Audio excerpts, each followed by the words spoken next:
So what we're looking at here is Michigan.org. You see this is part of the Pure Michigan campaign. Welcome to Pure Michigan.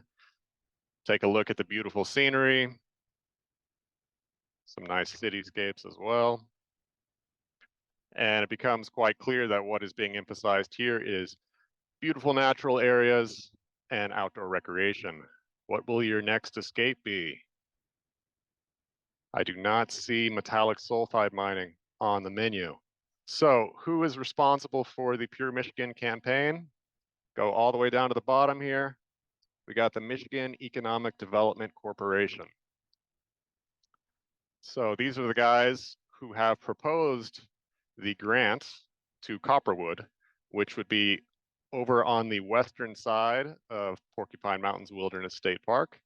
You see white pine over here, and they are proposing constructing a similar operation on the other side of the park.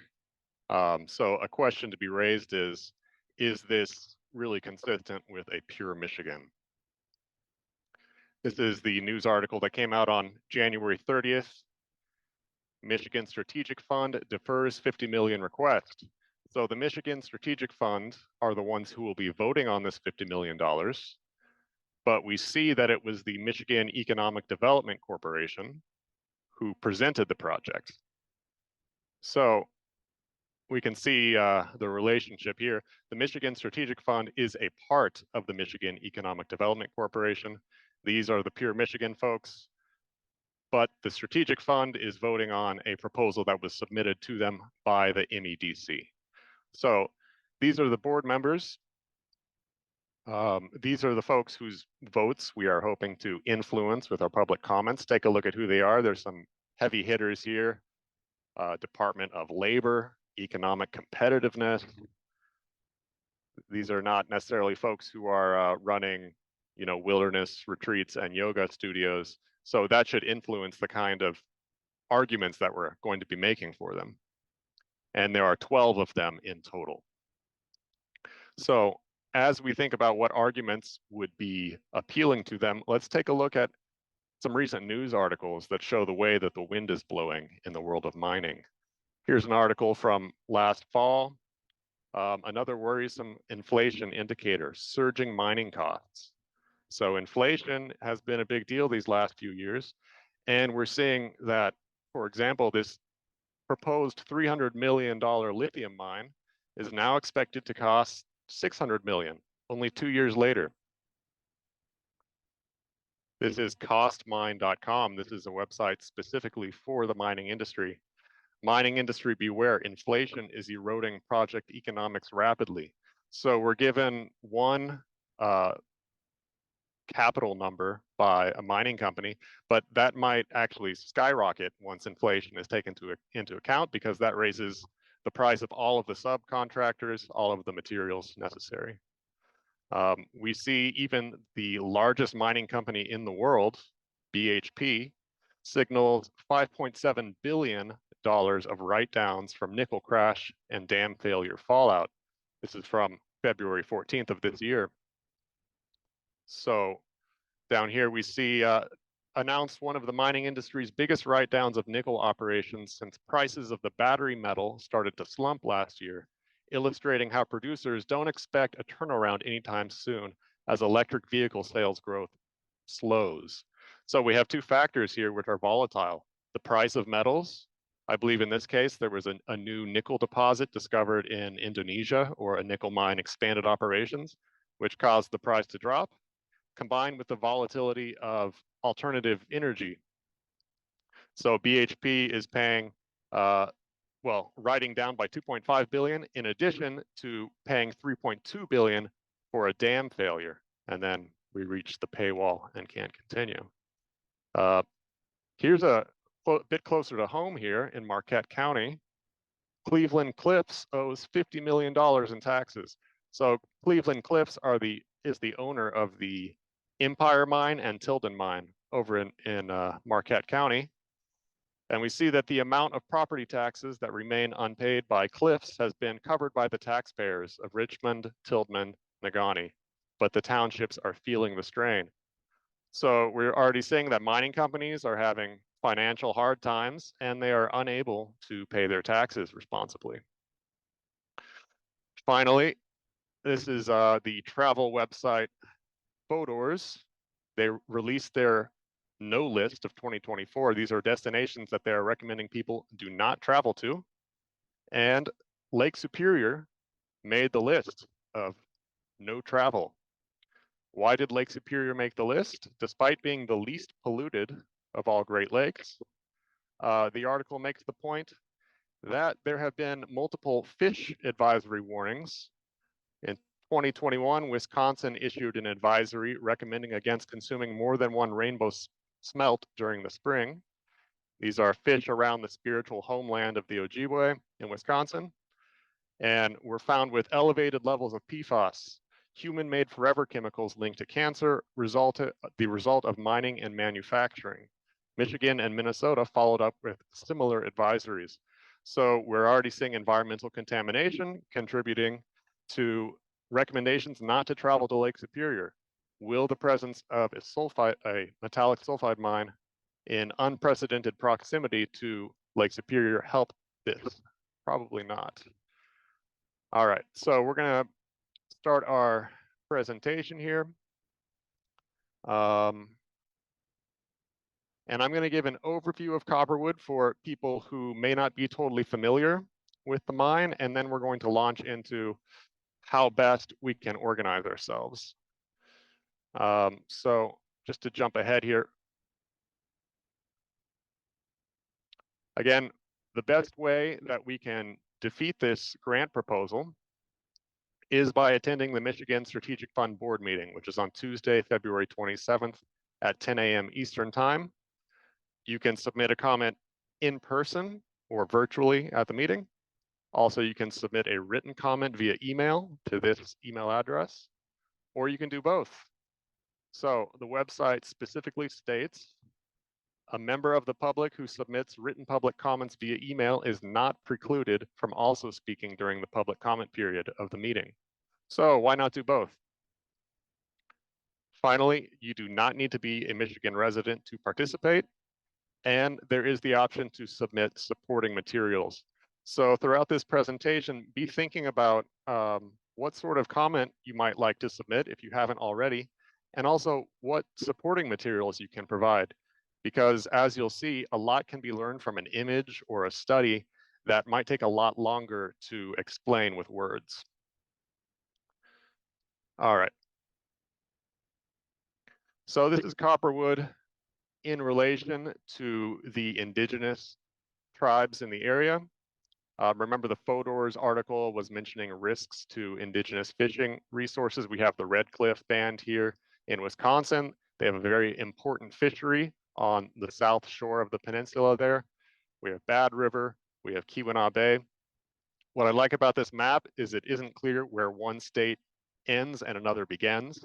Not that these map lines are any better, but the point being here is that when we're dealing with Lake Superior, Porcupine Mountain State Park, wilderness area, and land and water resources, state lines do not matter, which is why we really need participation from folks across all states and all countries here.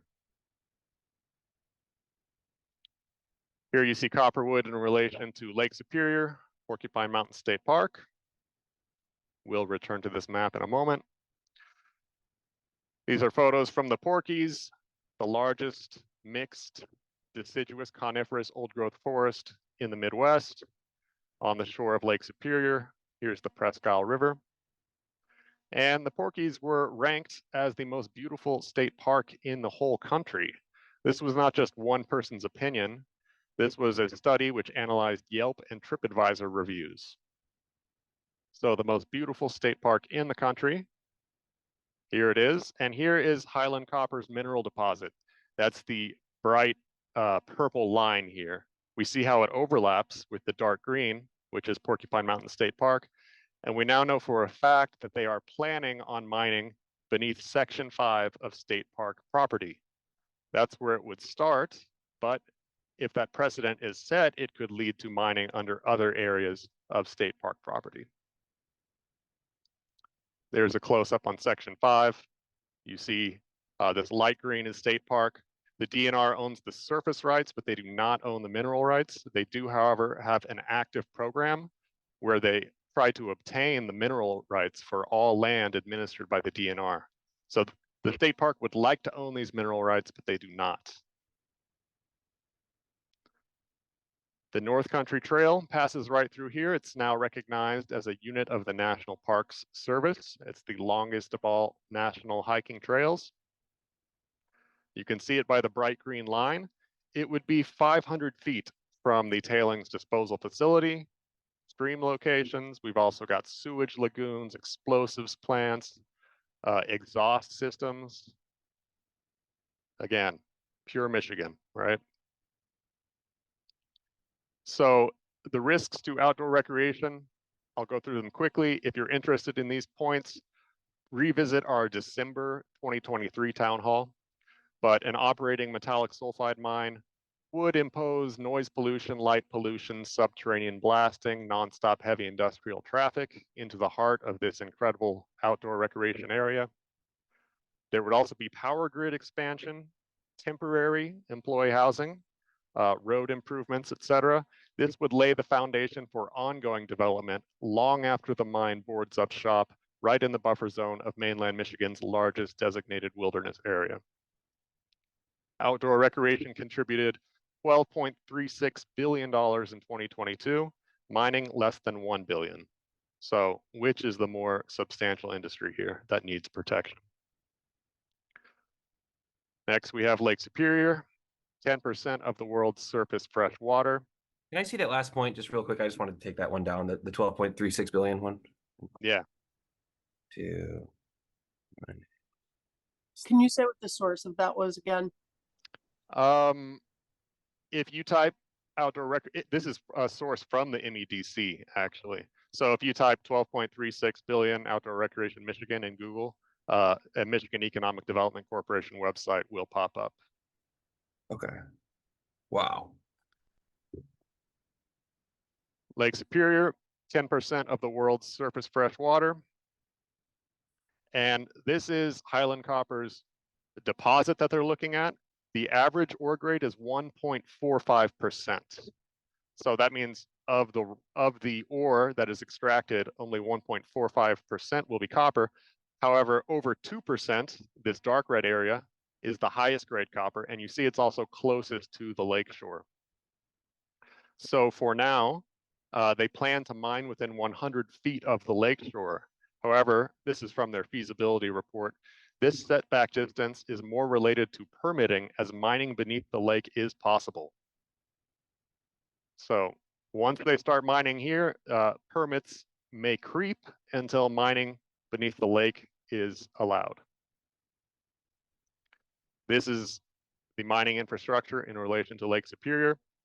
1.45% means that 98.5% of everything that comes out of the ground will not be copper. It will be waste, requiring containment. The reason it needs to be contained is because it's toxic. If it wasn't toxic, it wouldn't need to be contained. And this is on downward sloping topography. All these blue squiggles go to the lake because of gravity. So if there was an issue with the tailings facility, the waste would reach the same destination. Again, 99% of all extracted material waste to be stored on site forever on topography sloping towards Lake Superior. Okay, revisiting that slide, we'll skip over. So this is Highland Copper's CEO. He was actually their interim CEO, but just yesterday, news was released, the appointment of Barry O'Shea as Chief Executive Officer. So he's now the real deal. Let's take a look at who Barry O'Shea is. So we see that he got his start in the world of finance. He is a licensed accountant, business school. He worked as finance manager. He got really his start in Gate Gourmet, which is an airline food company. Then he switched from airline foods to gold mining, but always in a financial capacity. But finally, in Highland Copper, he's reached the level of chief financial, or sorry, he was their former chief financial officer. Now he's the chief executive officer. So what does he have to say about the grant being deferred?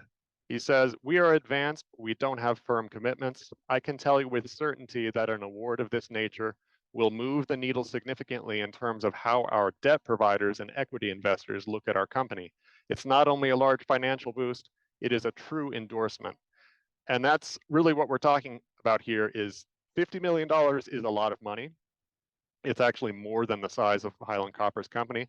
But more importantly, we're talking about a official Michigan endorsement, which then they can use to woo private investors and take out bank debt. So is this a project Michigan should be endorsing? And B, is that an appropriate use of state funding to be gaining more private investors? So let's look at what the board members of the Michigan Strategic Fund had to say. Why didn't they pass the grant immediately on January 30th? So Dan Mayering says, it seems like based on financial projections for this project, based on over $600 million in copper in projected returns, you'd be farther along in capital raising. It doesn't seem like necessarily the state funding is needed to make this viable. What he's referring to here is that the initial capital required for Copperwood is almost 400 million. They currently report about 25 million in the bank. So there's a discrepancy there. They've got less than 10% of what they need. Given that Highland Copper has been around, they purchased Copperwood 10 years ago. Why haven't they progressed further with private investors here? Charles Rothstein, also an MSF board member, said that the grant could reduce Highland Copper's ownership. He says, we really don't know the structure of the ownership. 50 million in state financing sought for Copperwood Mine would essentially equal Highland Copper's market cap. A correction here. So Highland Copper's market cap is 55 million in Canadian money. When you convert that to US dollars, that's 41 million. So a $50 million grant would be larger than the entire company. It would essentially be Michigan fully endorsing and taking over the Copperwood project. We've already seen this happen. In July of last year, Highland Copper sold 66% stake of the White Pine North project to another Canadian company, Kinterra. So essentially, Kinterra is the new owner of the White Pine North project.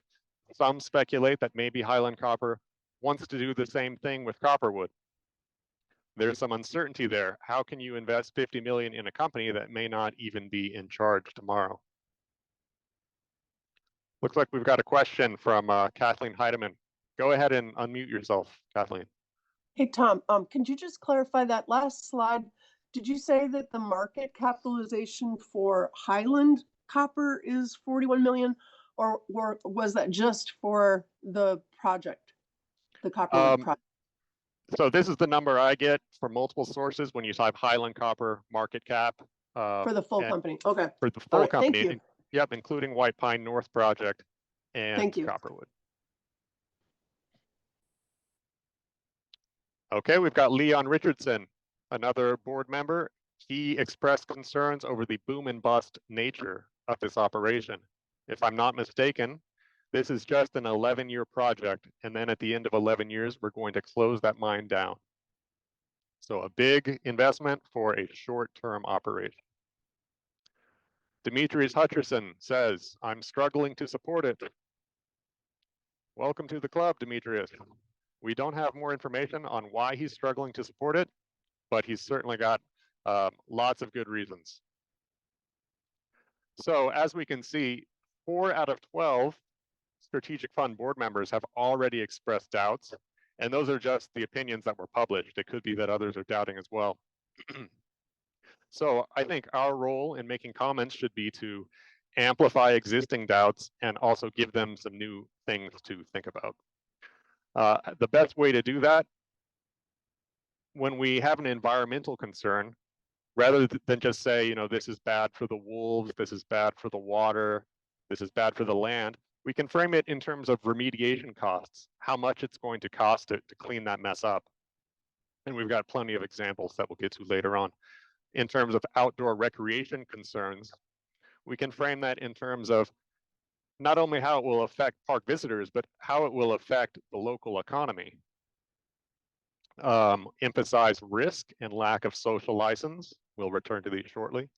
And then again, what sort of supporting materials can you provide to make your points more powerful? So speaking of risk, let's take a closer look at that tailings disposal facility. This is going to be holding over 30 million tons of waste rock. It'll be 323 acres. That's about 200 football fields in area. And it's projected to be 171 feet in depth, which is 20 feet taller than the Statue of Liberty. That illustration comes from Kathleen. And all of this is just, you know, their speculations for what they'd like to build on paper. They don't have final tailings engineering yet, so their plans could change tomorrow. But this is what we know so far. There's a study that came out, the risk, public liability, and economics of tailings storage facility failures, which shows that despite advances in technology, there's an emerging and pronounced trend towards higher incidence of serious and very serious failures. That is, the consequence of loss is becoming greater. Even though we've seen fewer facilities failing, the ones that do fail are far more serious in consequence. This is occurring specifically due to continuously lower ore grades. Just like Copperwood, these are marginal mines which create an unwieldy quantity of waste, which is difficult to manage. The study says that risk potential has increased by a factor of 20 every third of a century.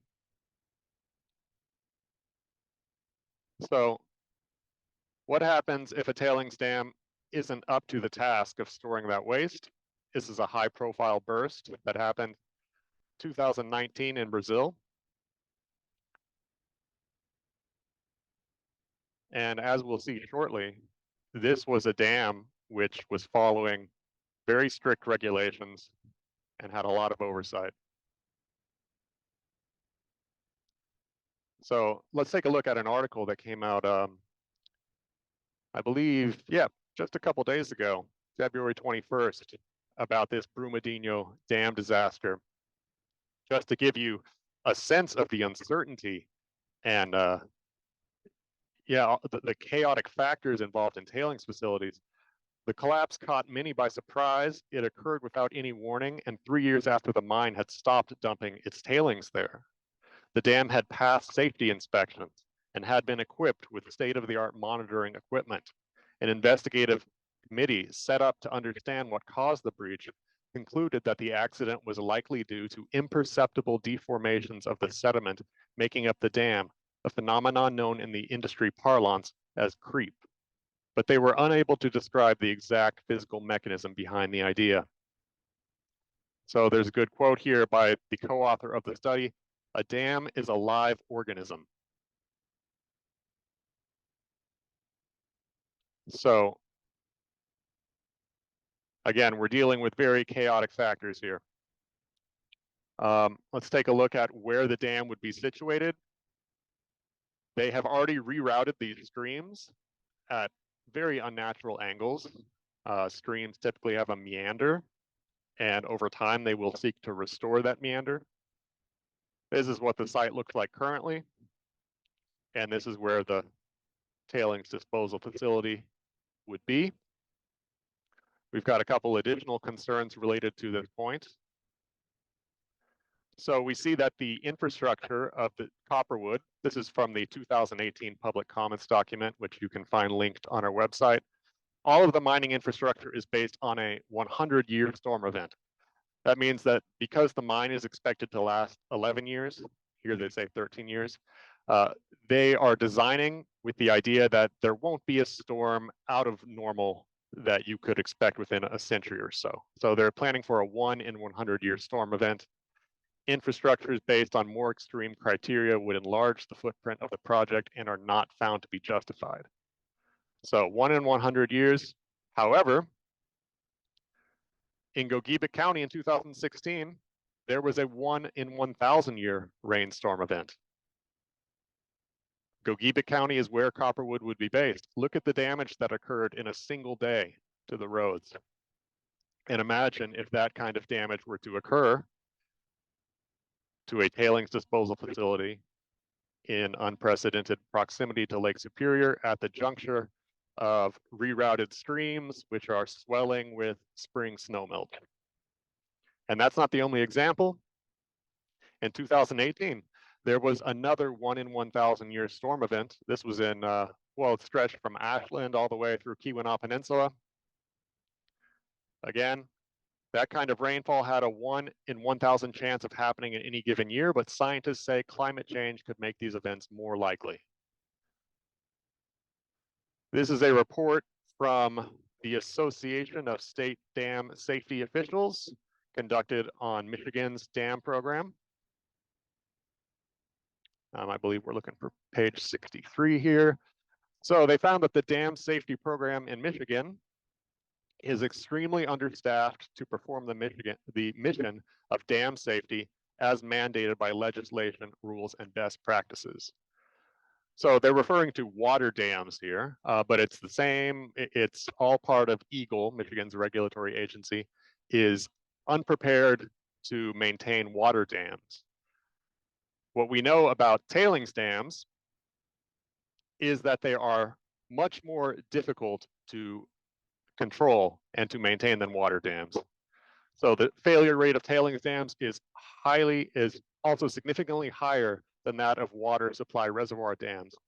This difference probably reflects two factors: the ability to use construction types that are more susceptible to failure, and the fact that tailings dams are constructed in sequential lifts over several years, making quality control more challenging than for water supply dams that are constructed all at once.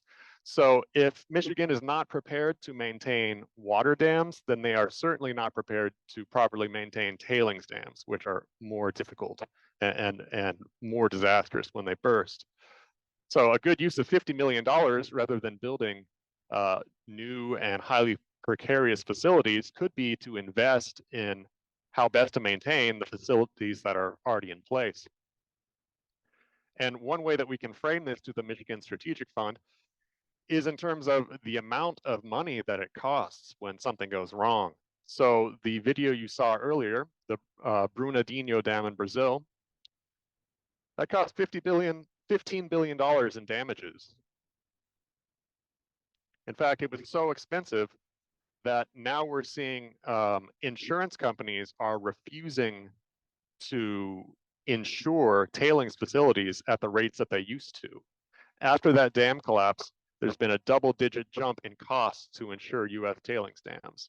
So again, this is something that is going to add a lot to the budget of the project. And we already see that this is a company operating on a slim financial margin. How are they going to get the funds to properly insure the tailings dam? All right, moving back to our presentation here. Assuming the dam holds, all copper sulfide mines will contaminate one way or another. So this study from Earthworks in 2012 analyzed 89% of US copper production. 13 out of 14 mines showed that water collection and treatment systems have failed to control contaminated mine seepage. And all of the mines, 100%, experience pipeline spills or other accidental releases. Again, we can frame this in economic terms for the Michigan Strategic Fund. In British Columbia, taxpayers, not even governments, but we the people, on the hook for $1.2 billion in mine cleanup costs. And that's not just from tailings dam bursts, that's from all of the smaller and slower seepages that can take place. A bit closer to home, this is from the Detroit News. We see a $2 billion cleanup effort in the Buffalo Reef area off the coast of Keweenaw Peninsula, specifically due to mining waste from copper mines. History repeats. So $50 million to fund a copper mine today, $2 billion to clean it up tomorrow. On the topic of who is really in charge of the environmental predictions here for the mine, if we take a look at Copperwood's feasibility report, we see that they didn't actually write most of it. It was all specialized out to different subcontractors. So the company known as FOF Infrastructure and Environment were responsible for the environmental, permitting, and social aspects. And this was brought to my attention by Dick Dragievitz. Sorry if I'm butchering the name there.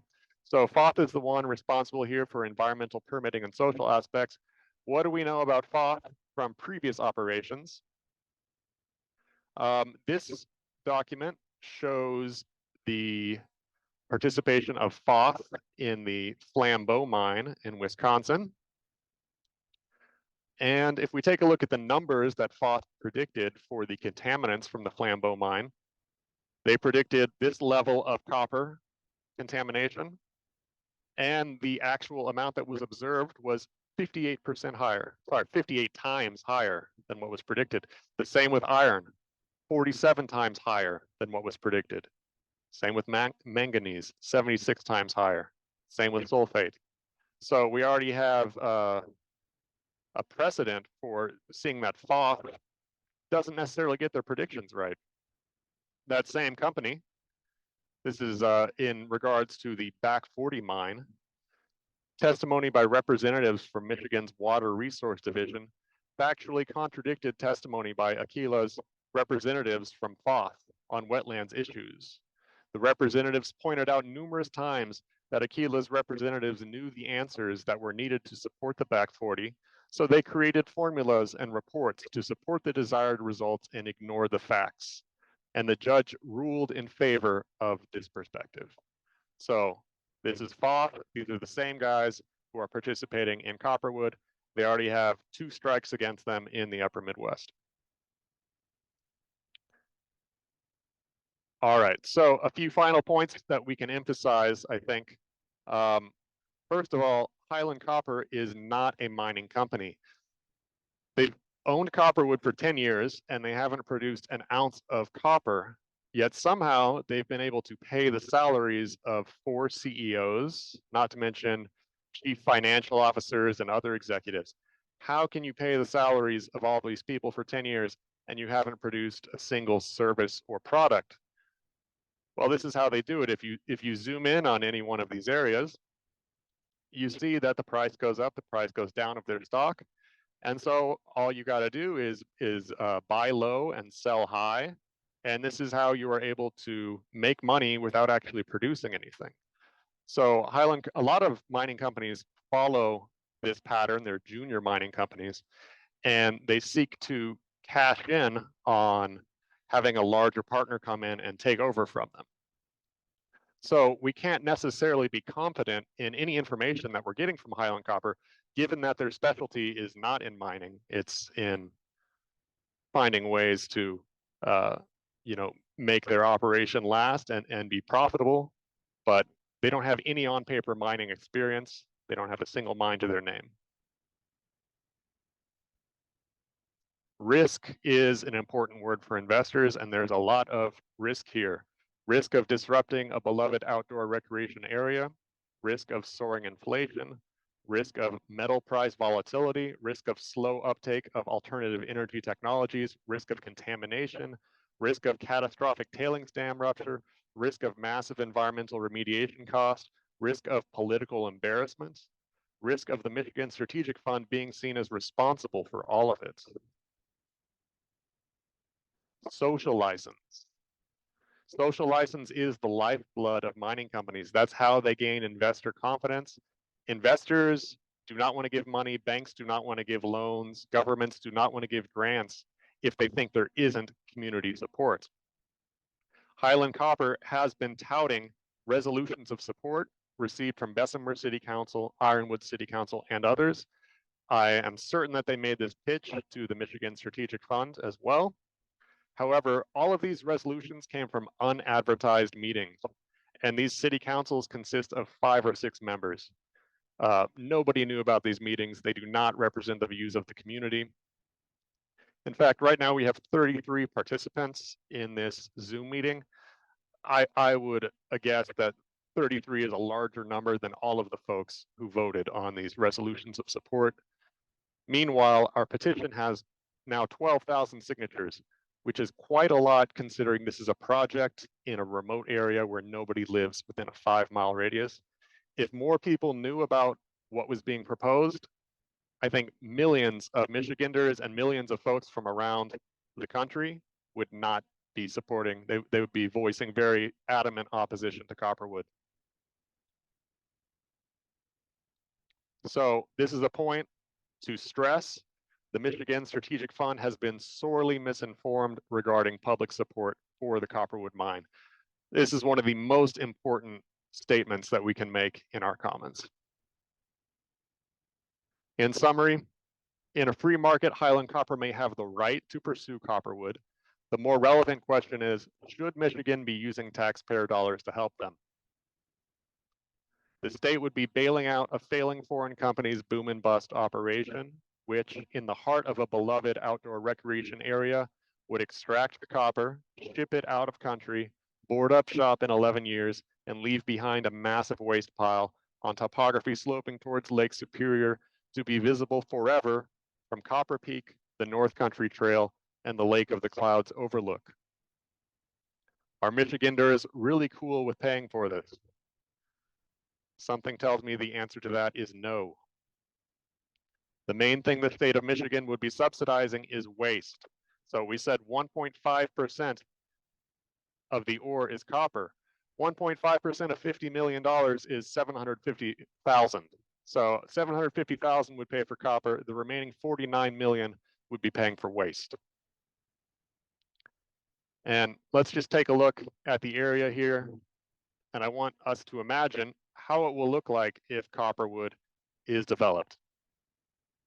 So the grant money, in part, would be paying for, actually, we'll look at this later, but the grant is for infrastructure required to begin Copperwood, specifically upgrades to County Road 519, enhanced cell phone and broadband services, and energy infrastructure improvements.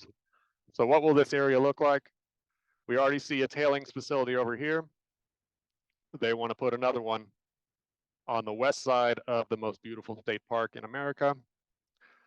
Then you have a power grid expansion. They say a 25-mile power grid expansion. 25 miles just happens to be the exact distance from the east side of the park to Copperwood. So it is highly possible they're talking about South Boundary Road here on the border of the largest wilderness area in mainland Michigan. Once you have a grid that rolls out, it's not going to evaporate when the mine boards up shop in 11 years.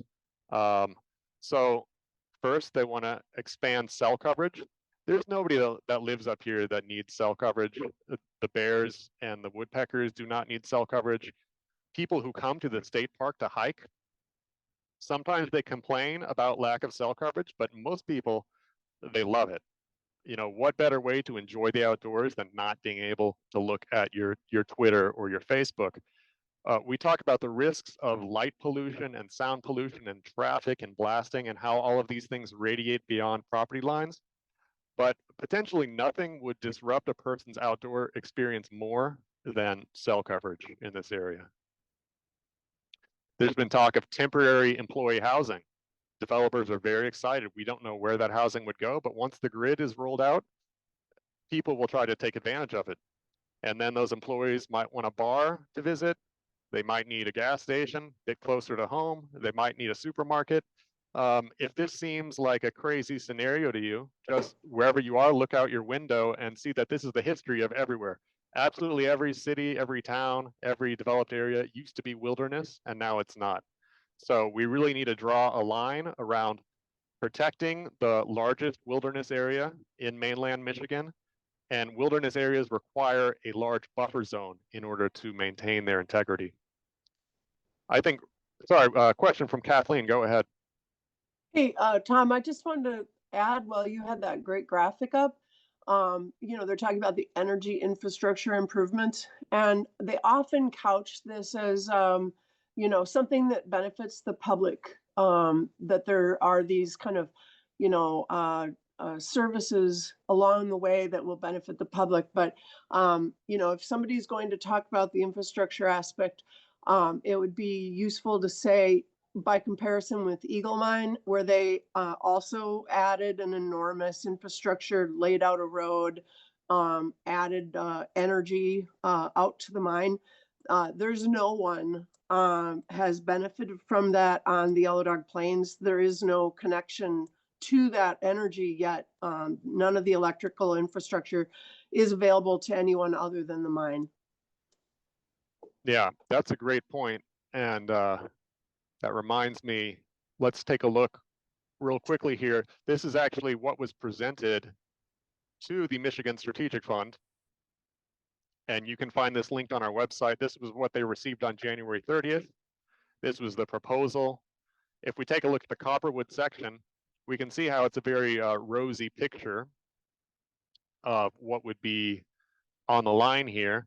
But if we, you know, look in a bit greater detail at what they're suggesting, we find a number of inaccuracies. So the first thing to note is that they say this money would pay for reconstruction of County Road 519 to an all-season Class A road, which will improve access to the Porcupine Wilderness State Park and allow year-round access if the state desires winter access.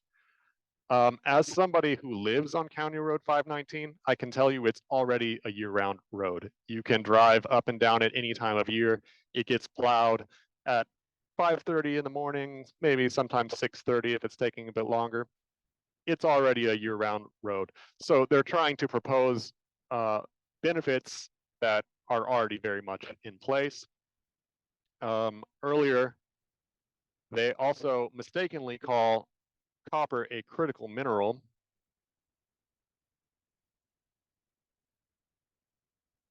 Yeah, copper was recently added as a critical mineral. Copper is not a critical mineral. It was denied an upgrade of status by the US Geological Survey. It has been made into a critical material. But so already we see a couple of factual errors in what was presented to the Michigan Strategic Fund. But the most important point here is that the company has identified $145 million in infrastructure costs for improvement. This $50 million grant would be about a third of that, and that's specifically what they're looking for. The proposal states, if the project is not supported, it will not move forward. And so this is really the bright side of the picture. On one hand, if the grant passes, it could lead to an avalanche of investor funding, an official state endorsement would be seen as the project being embraced by the community and by the state, and it could lead to a very bad outcome. On the other hand, if the grant is defeated, that is not going to go unnoticed by investors either. And this could be really a turning point in the battle here. So I've just got one last slide. One thing that I think is helpful is when we make our comments, we might be able to direct the strategic fund's attention to other areas which could use $50 million rather than throw it down the drain with a boom and bust operation. My personal opinion, you know, I see these two beautiful areas. Black River Harbor is a spectacular area. The Presque Isle Scenic Area is a spectacular area. Why isn't this wild coastline which connects them protected? You know, these are two of the most spectacular places in the Midwest. What wildlife need is a contiguous, unfragmented area where they are not going to be disrupted. And this is precisely where Copperwood would be developed, is between these two incredible areas. So that's all I've got. I just want to thank everybody for coming, and we'll open this up for discussion, address any comments or questions that people have. The most important thing that I would like to end on here is that Protect the Porkies is just a website. So it's not an organization, and we really depend on everybody feeling like they are part of this movement. We have folks who are printing out flyers and handing them out at farmers markets today as we speak. We have people who are making blog posts and sharing them with their friends. people who are taking action on their own behalf and doing what they can to spread the word.